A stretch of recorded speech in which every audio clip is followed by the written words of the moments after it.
Eleito um novo Papa, você sabe como que, sociologicamente, nós podemos analisar toda essa situação, toda essa comoção mundial acompanhando a eleição de um novo Papa? Então, acompanhe uma análise sociológica aqui no Modernidade e Ciência e você vai achar bastante interessante o que eu vou apresentar para vocês.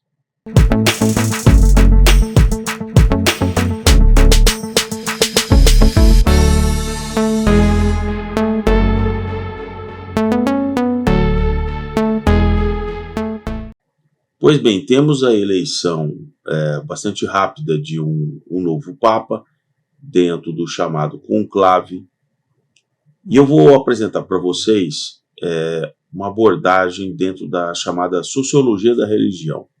Não se trata de uma abordagem espiritual ou religiosa, eu vou tratar dentro do âmbito da sociologia. A sociologia estuda a religião porque é um fenômeno que ele é identificado em qualquer sociedade humana, em qualquer época que você possa pesquisar, você vai encontrar uma religiosidade, uma determinada religião. Então, a partir do momento em que você identifica que isso, no tempo e no espaço, é algo que se repete, ou seja, você tem o fenômeno da religião em qualquer cultura, em qualquer época da história humana registrada, isso passa a ser uma problemática sociológica. Então, a sociologia tem que estudar isso como uma questão sociológica, independente dos matizes espirituais, de crença de cada um. É a linha que eu vou abordar aqui nesse vídeo, trazendo para vocês uma abordagem dentro da chamada sociologia da religião, certo? Muito bem. Todo o ritual foi cumprido do conclave, os cardeais votantes fizeram ali todo o seu papel, e numa eleição bastante rápida foi escolhido um cardeal americano de nome Robert, né, nome de origem Robert Prevost, que adotou o nome de Leão XIV. Muito bem, então, analisando do ponto de vista sociológico os impactos dessa nova eleição do Papa, que foi preenchida pela grande mídia, vocês acompanharam, como se fosse uma disputa partidária política de progressistas versus conservadores ou direita radical, essa coisa toda, né? Mas eu vou mostrar para vocês que dentro do ponto de vista sociológico não é isso que ocorre, né? Então, temos que colocar aqui primeiro alguns pontos para eu poder discorrer aqui com vocês essa análise. Então, o Robert Prevost, atualmente com 69 anos, ele é de uma congregação agustiniana, é o primeiro agustiniano. Santo Agostinho já é um dos doutores da igreja, mas é o primeiro Papa eleito na linha de Santo Agostinho.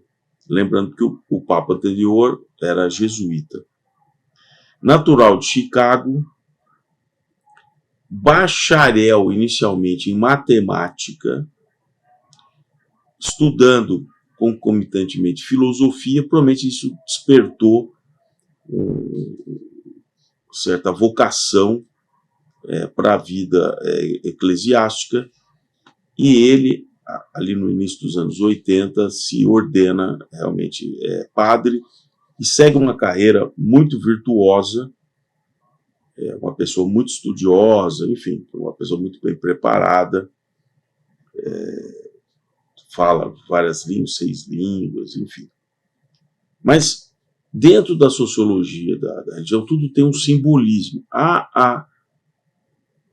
Na Igreja Católica, com origem em todo a matriz judaica, ele absorveu muito do simbolismo da religião judaica. Então, diferente de outras matrizes cristãs, no caso do catolicismo, ele ainda permanece com vários rituais, simbolismo, a questão do pão, do vinho, a própria celebração, isso tem toda uma origem que lembra certos fenômenos ali da religião judaica.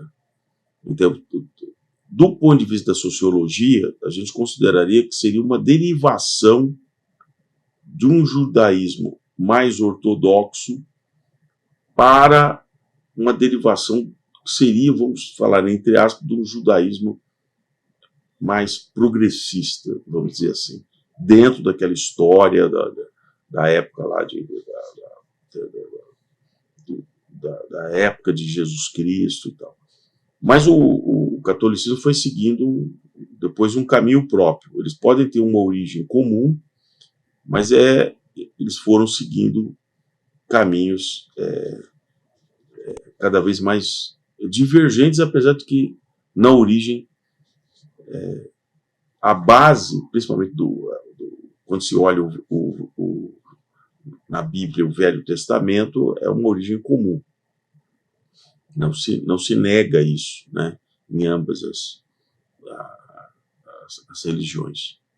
Daí a questão sociológica, porque dependendo de cada grupo, há uma adaptação da religiosidade dentro das circunstâncias daquele local, daquele momento histórico e tal. Então, não é antagônico imaginar que, num certo momento, surgisse dentro de uma religião ali, praticado ali em Jerusalém, naquela região da Judéia, uma certa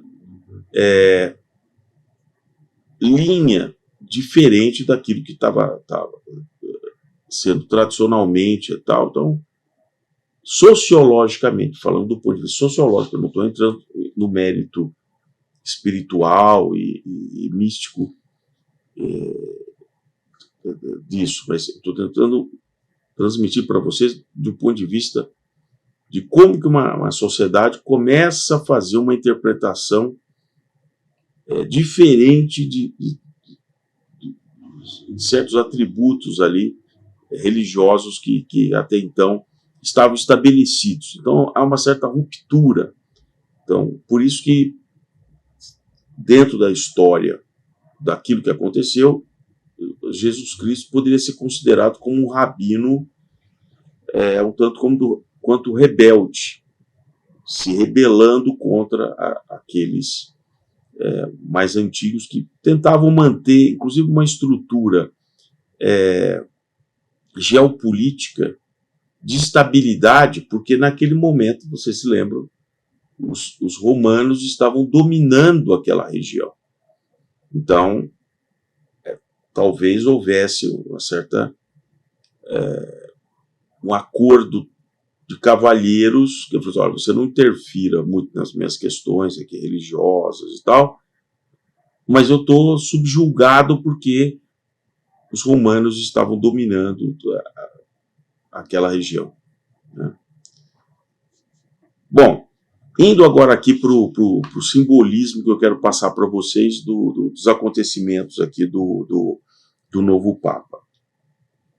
Primeiro, tudo tem um simbolismo, principalmente quando se trata da Igreja de Roma, tudo tem um simbolismo, porque eles estão carregados desse simbolismo ancestral.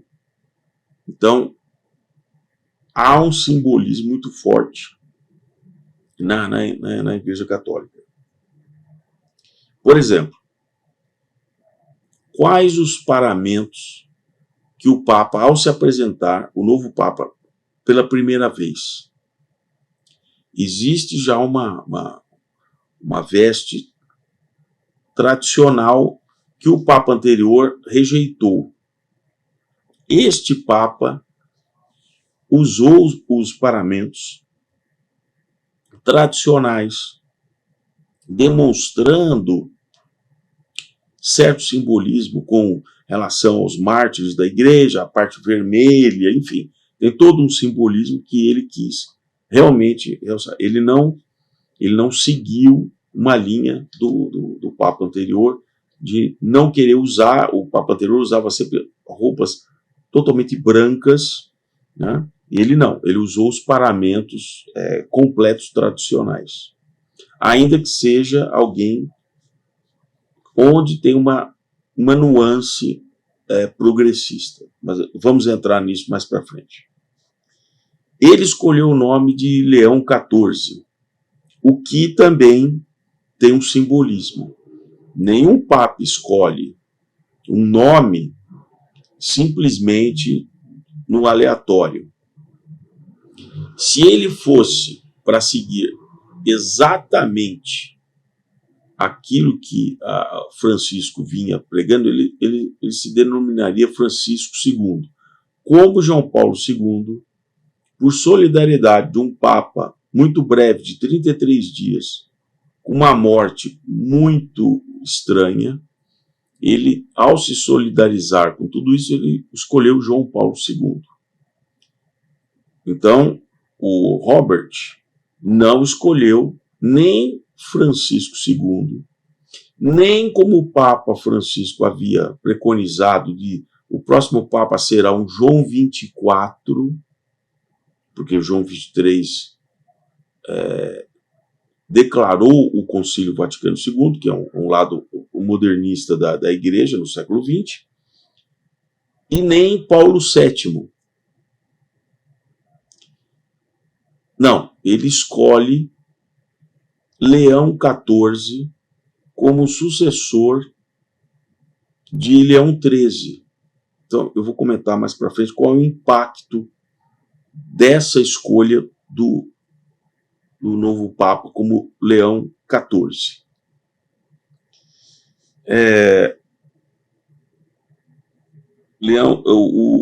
O primeiro dos papas como Leão I Magno, se tornou São Leão Magno, considerado doutor da igreja. Os agostinianos têm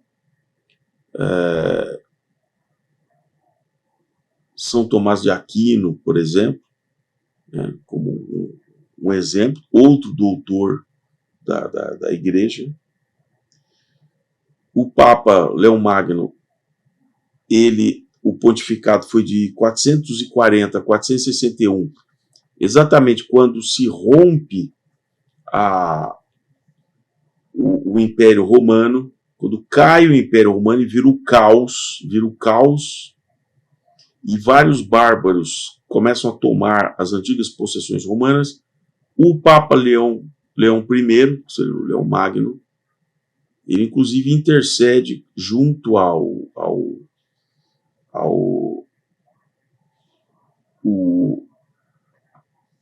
Uno, né? O Átila, o Uno, impedindo a invasão de Roma. Isso é um grande feito documentado do Leão Magno. Eu estou colocando tudo isso para vocês verem a dimensão da escolha do nome Leão XIV.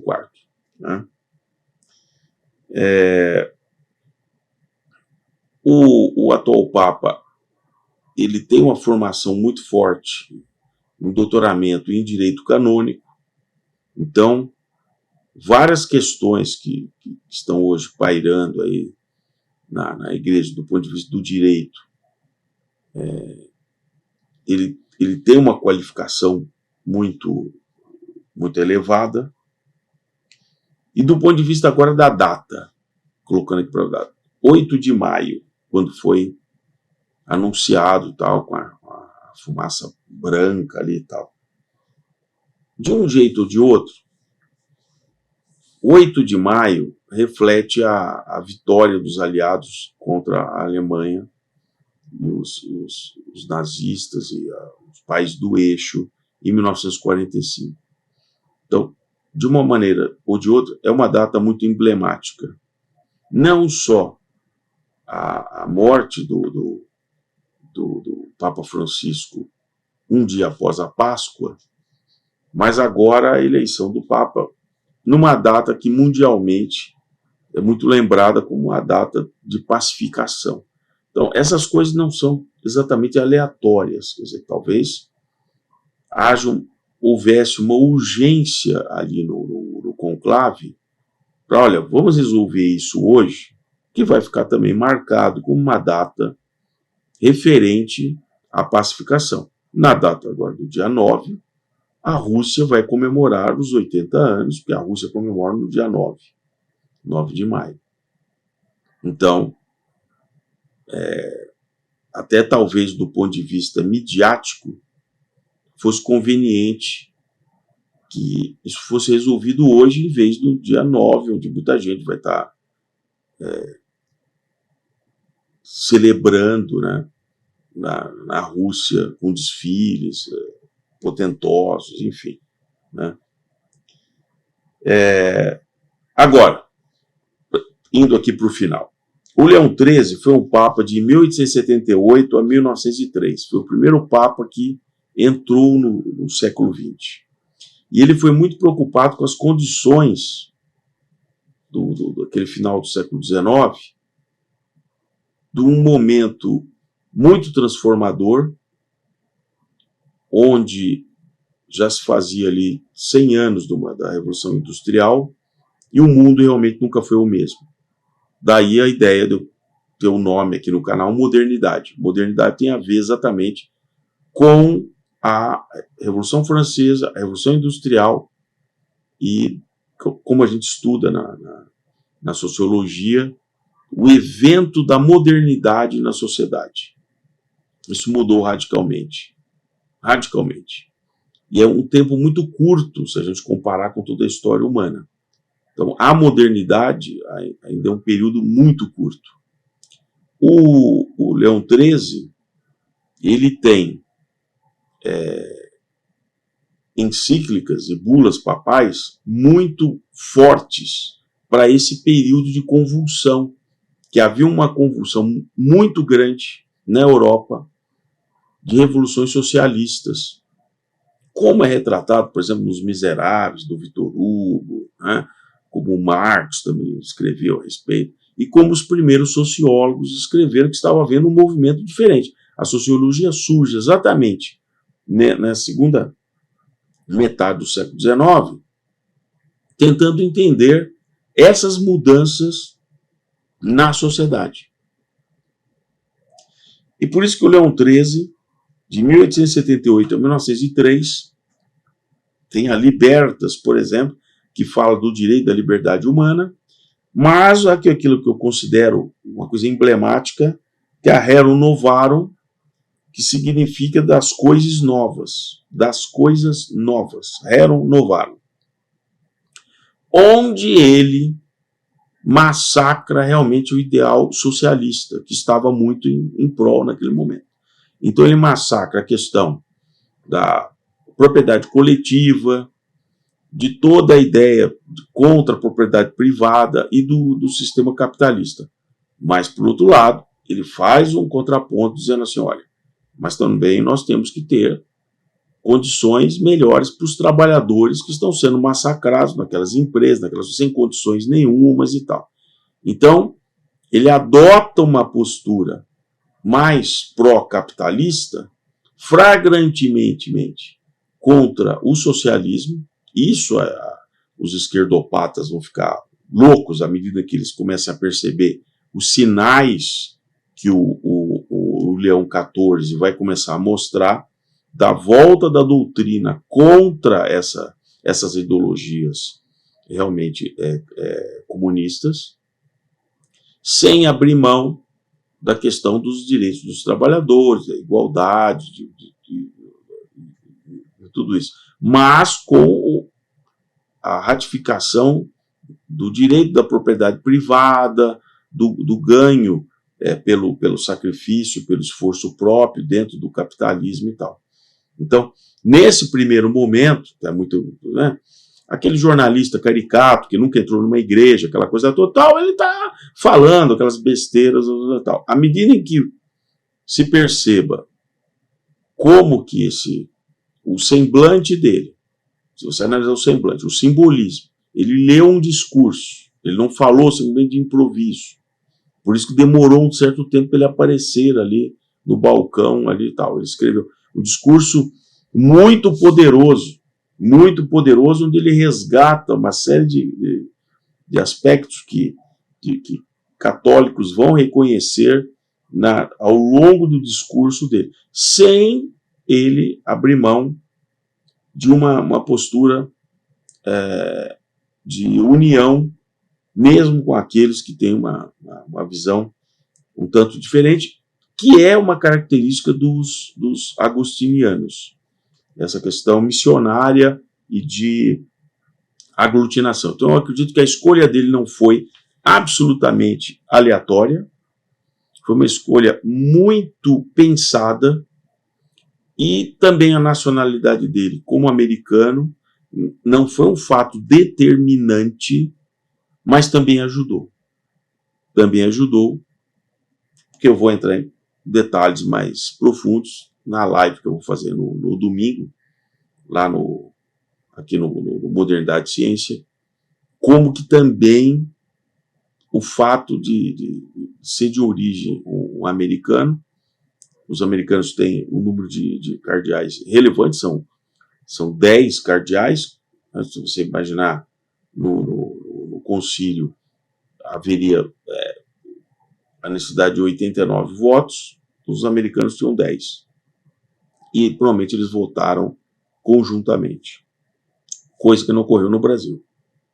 O Brasil tem 7 cardeais, mas tem uma divisão ideológica muito nítida entre teologia da libertação e outros que seguem uma linha mais doutrinária. Então, obrigado para quem acompanhou o vídeo até esse ponto. É apenas uma introdução que eu vou fazer com mais detalhes lá na live no domingo. Agradeço para quem acompanhou. Se você está chegando agora, como sempre, peço que se inscreva, coloque o joinha, que ajuda muito aqui o crescimento do canal. E não esqueça do sininho, que é importante para receber os avisos dos próximos vídeos. Até breve.